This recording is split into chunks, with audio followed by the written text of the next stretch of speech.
Assalamualaikum warahmatullahi wabarakatuh. Berjumpa lagi dengan Pak Firman di channel D Firmansyah. Pada kesempatan kali ini Pak Firman akan menyampaikan video melanjutkan materi di kelas 12 bab 2 tentang statistika ya. Tujuan pembelajarannya adalah yang pertama, peserta didik dapat mengidentifikasi fakta pada pemusatan data, penyebaran yang disajikan dalam tabel distribusi frekuensi dan histogram dengan lengkap dari permasalahan yang diberikan. Yang kedua, peserta didik dapat menyajikan data bentuk tabel distribusi frekuensi dan histogram dengan baik. Ya, itu tujuannya. Kemudian, Pak Firman punya data penyebaran virus COVID-19. Data itu dari Kementerian Kesehatan ya, dari websitenya resmi ini ya. Nah, kalau kalian perhatikan itu ada data apa? Ya, data yang konfirmasi berapa, sembuh berapa, dan meninggal berapa itu disajikan dalam bentuk apa itu namanya itu? Ya, diagram garis ya. Ini sudah kalian pelajari di SMP. Bagaimana caranya menyajikan data dalam bentuk diagram garis. Nah, kita lihat diagram garisnya semakin ke kanan semakin tinggi. Artinya apa?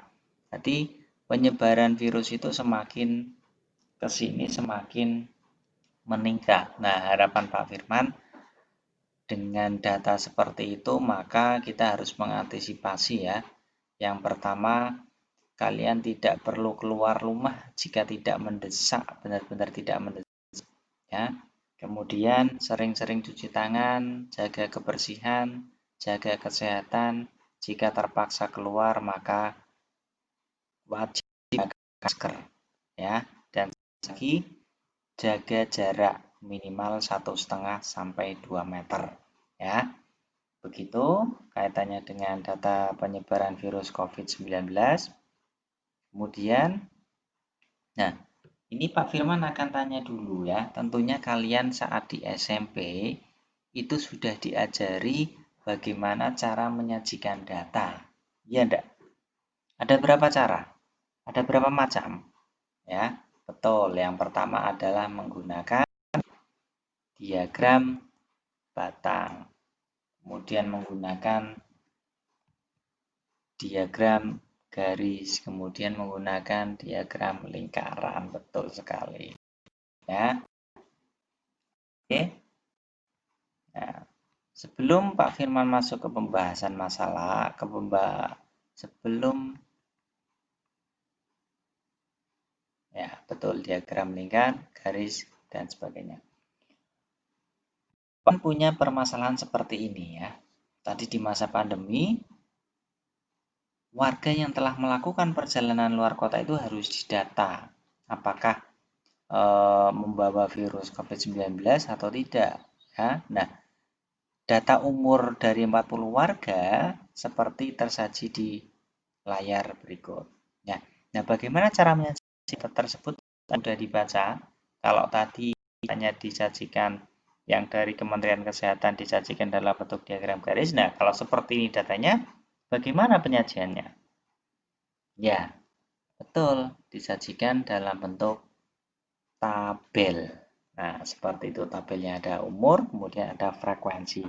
Nah, data ini nanti akan digunakan sebagai proyek ya. Nah, permasalahan ini diminta untuk mengerjakan proyek untuk membuat poster yang isinya adalah tahapan-tahapan penyelesaian masalah data warga yang melakukan perjalanan kota dalam bentuk tabel seperti di sebelah kiri. Tidak hanya menyajikan dalam bentuk tabel saja, tidak hanya tahapannya saja, tapi kalian sampai dengan menyajikan, mempresentasikan hasil kerjanya dalam bentuk video dokumentasi ya. Nanti posternya silakan dibuat semenarik mungkin ya, di kertas A4, A4 boleh, kertas gambar juga boleh ya. Kalian isi kalian tulis tahapannya untuk menyajikan data apa saja, dibuat semenarik mungkin supaya kamu lihat, tertarik, oh itu caranya ya, temanmu lihat, oh itu caranya, menyajikan data. Begitu, nanti silakan dirancang sesuai dengan LKPD yang tersedia ya. Di link di bawah sudah dicantumkan link download LKPD dan belajarnya. Oke, Pak Firman lanjutkan. Untuk bekal kalian mengerjakan proyek, Pak Firman menyampaikan materi yang bisa digunakan untuk menyelesaikan proyek kamu ya. Yakni tentang penyajian data. Yang dimaksudkan di sini adalah penyajian data dalam bentuk distribusi frekuensi ya. Yang pertama adalah tabel distribusi frekuensi tunggal ya. Tunggal artinya datanya sederhana seperti contoh berikut. Nah, ada nilai ulangan 20 siswa pada mata pelajaran matematika sebagai berikut. Ada 8, 7, 6, 6 dan seterusnya. Nah, ini kalau disusun menjadi tabel distribusi frekuensi, bagaimanakah jadinya? Nah, itu tabelnya ada 2 kolom, nilai dan frekuensi. Nah, sekarang nilainya itu ada berapa saja? Ada 6, 7, 8, 9, 10. Nah, itu kita isikan di sini nilainya. Ya.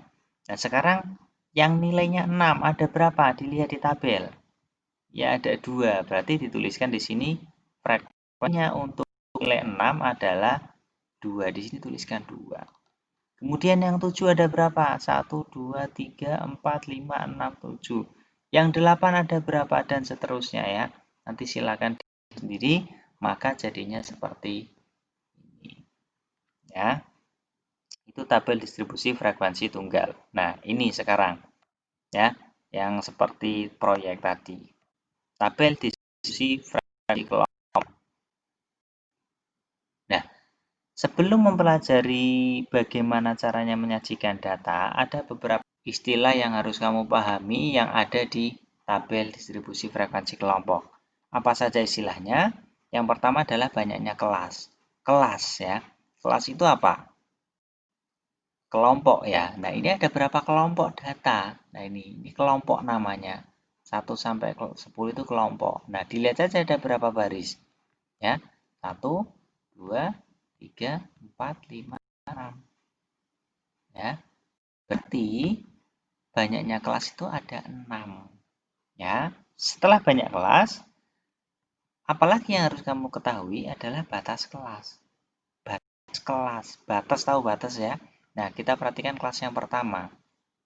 Kelas pertama itu 1 sampai 10. Nah, batasnya ada berapa itu? Kalau rumah itu batas kanan, kiri, depan, belakang. Nah, kalau datanya sampai 10 itu ada 2 macam ya. Yang pertama adalah yang sebelah kiri ini jadi batas. Nilainya yang terkecil itu disebut dengan batas bawah. Ya. Jadi batas bawahnya. Sebaliknya yang sebelah kanan yang nilainya besar di kelasnya itu menjadi namanya batas atas. Berarti batas atasnya adalah 10. Setelah batas kelas, yang harus kamu ketahui adalah panjang kelas. Ya. Nah, panjang kelas. Apa itu panjang kelas? Nah, perhatikan kelas yang pertama. Kelas yang pertama itu 1 sampai 10. Panjangnya berapa ini? Artinya, datanya itu ada berapa yang nilainya 1 sampai 10. Berarti kamu tinggal menghitung 1, 2, 3, 4, 5, sampai 10. Berarti datanya itu ada 10. Ya. Nah, iya kalau 1 sampai 10. Kalau misalkan 5 sampai 17, apakah kamu akan menghitung sebanyak 5 sampai dengan 17? Iya, nanti jarinya tidak akan cukup. Nah, maka ada beberapa langkah yang bisa kamu lakukan supaya menghitungnya lebih cepat ya. Nah, kamu perhatikan ini. Batas bawah kelas pertama itu 1, batas bawah kelas kedua itu 11. Nah, ini selisihnya ya 10 itu sama saja dengan panjang kelas. Berarti kamu bisa menentukan panjang kelas itu dengan cara menentukan selisih batas kelas yang berurutan. Batas kelas yang berurutan ya. Nah, Dengan catatan, kalau kamu menggunakannya batas bawah, ya batas bawah semua. Kalau menggunakan batas atas, ya batas atas semua. Toh, kelas kedua dan ketiga. Batas bawahnya berapa ini? 11. Batas bawah yang ke kelas ketiga 21. Berarti tinggal 21. Ketemunya 10. Kalau gunakan batas atas juga boleh. Ini 40, 50 selisihnya berapa? Ya 10. Sesuai dengan panjang kelasnya. Sama semua ketemunya. Ya. Yang penting kelasnya berjalan. Oke. Lanjut. Bagaimana cara menyajikan data yang kelompok? Nah, ini datanya. Ya, dalam rangka seleksi Paskibra, Santi sebagai sekretaris OSIS akan menyusun data supaya mudah dalam pembacaannya.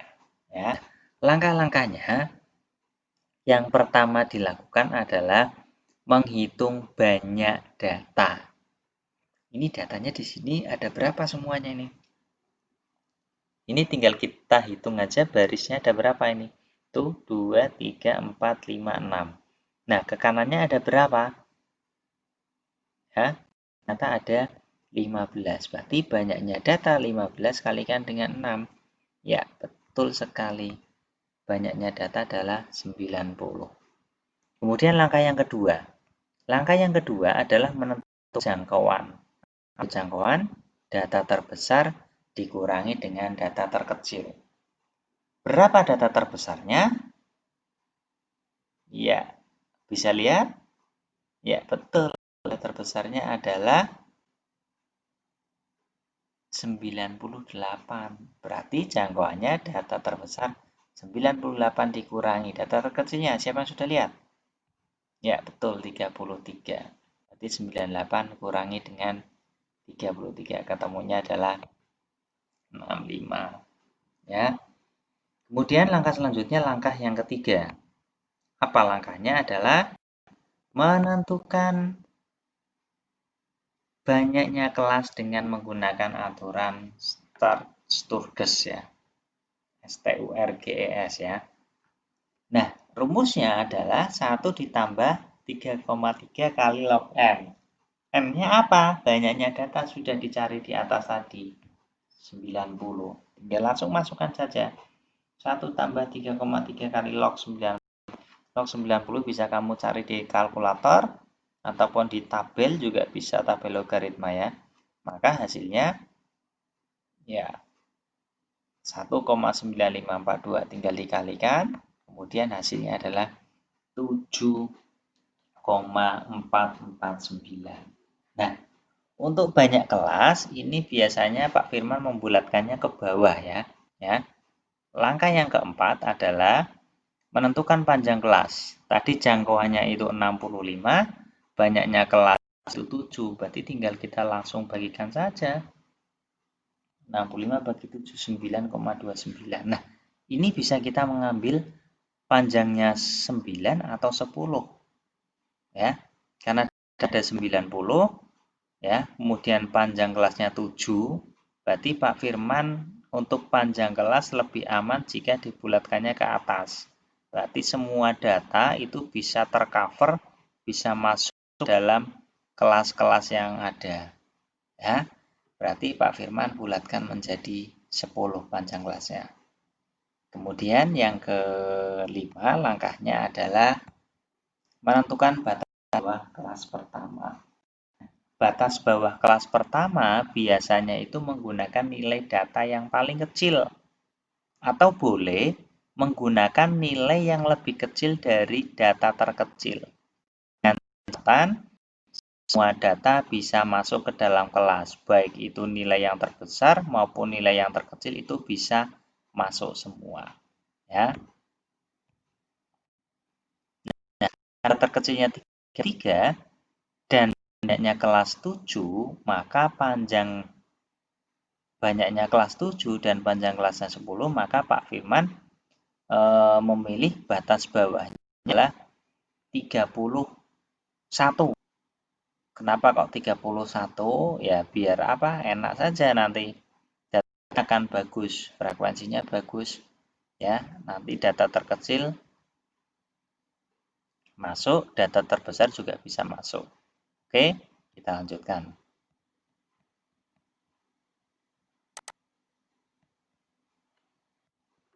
Ya. Tadi banyaknya kelas itu 7, kemudian panjang kelasnya 10, dan batas bawahnya 21. Maka kita bisa membuat dalam bentuk tabel distribusi kelompok seperti berikut. Kenapa Pak Firman menuliskan 31? Tadi sudah ditentukan batas bawahnya 31. Kemudian geser ke kiri, panjang kelas. Tadi caranya menghitung supaya cepat gimana mencari panjang kelas? Panjang kelas itu selisih antara batas bawah yang berurutannya. Nah, ini berarti ini batas bawah ya. Nah, berarti kelas yang kedua selisihnya 10. Berapa selisihnya 10? 31. Ya, betul. Ya. Untuk menentukan tabel distribusi kelompok ada tipsnya ya. Karena ini online, maka saat menghitung frekuensi, berilah tanda yang berbeda pada data yang sudah dihitung atau yang sudah disajikan ke dalam tabel. Untuk mempermudah mengcross-check jika jumlah total keliru. Misalkan yang ikut kelompok 1 tandanya segitiga, kelompok 2 kotak, dan seterusnya seperti itu. Lanjut.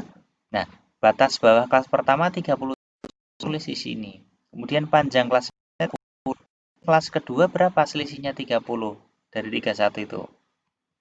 Ya, 41 betul. Nah, ini kan selisihnya 10. Ini batas bawah. Nah, tinggal gini saja. Tidak perlu menghitung dari 31 sampai berapa sehingga panjang kelasnya 30. Tidak perlu, ini kan sudah 31, bawahnya 41. Berarti di sini berapa? Seperti ini jadinya. Ya. Ya. Sekarang kita menghitung frekuensi untuk kelas yang pertama, yakni 31 sampai 40. Ya. Silakan kalian cari data yang nilainya 31 sampai 40. Ya, kita mulai seperti ini aja. Vertikal saja ya, biar menghitungnya, melihatnya gampang. Dari sini adakah 31? Tidak ada. Baris kolom kedua? Tidak ada. Kolom ketiga? Nah, mana? Ada di kolom keberapa? Ya, di kolom kedua ternyata ada tadi. 40. Mana lagi? Ya, betul. Kolom keempat. Ada lagi? Ya, betul. Ada di kolom ke? Ya, betul. Ada lagi? Ya. Ada lagi setelah tiga-tiga? Ya, tidak ada. Berarti di frekuensi kelas pertama adalah 4. Nah, sekarang kemudian frekuensi kelas kedua, 41 sampai 50. Mana? Ada 41 sampai 50. Di sini ada? Ya, ada itu ya. Tuh 42 di sebelah kanan. Ada lagi? Ya, betul. Ada lagi? Ya, betul. Lagi? Ya, tidak. Berarti langsung kita tuliskan. Nah, dengan cara yang sama, silakan kamu tandai ya. Nanti caranya sama, tandai saja di sini kotak bintang terserah sehingga nanti frekuensinya ini sudah terpenuhi semua, tertulis semua. Nanti jadinya seperti ini. Ya. 43 dan seterusnya. Ini jumlah frekuensinya sama dengan jumlah data, harusnya ketemunya 40. Nah, begitu cara penyajian data dalam bentuk tabel distribusi frekuensi kelompok. Ya, silakan setelah menerima penjelasan dari Pak Firman, kalian bisa melanjutkan untuk mengerjakan proyek ya, tentunya dengan petunjuk-petunjuk yang sudah di LKPD. Ya, silakan dilanjutkan ya, Pak Firman cukupkan untuk video kali ini.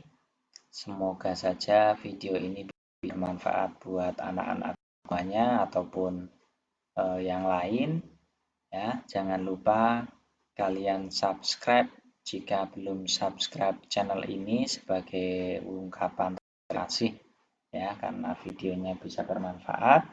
Kemudian yang belum like, silakan like, dan jangan lupa satu lagi, share di media sosial teman-teman semua.